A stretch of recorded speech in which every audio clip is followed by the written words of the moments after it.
happy authorities. You will see Vibhuti Prasadam at Yogeshwara.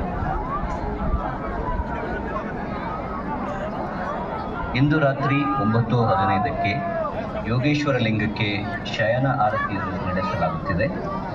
ಭಕ್ತಾದಿಗಳೆಲ್ಲರೂ ಅದರಲ್ಲಿ ಭಾಗವಹಿಸಬೇಕೆಂದು ಆಹ್ವಾನಿಸುತ್ತಿದ್ದೇವೆ. We invite all the devotees to join the Shayana Arati offering to Yogeshwara Linga at 9:15 p.m. ನಮಸ್ಕಾರ. ಜನವರಿ 10ರಿಂದ 14ರವರೆಗೆ ಸದ್ಗುರು ಸನ್ನಿಧಿ ಬೆಂಗಳೂರಿನಲ್ಲಿ ನಡೆಯುವ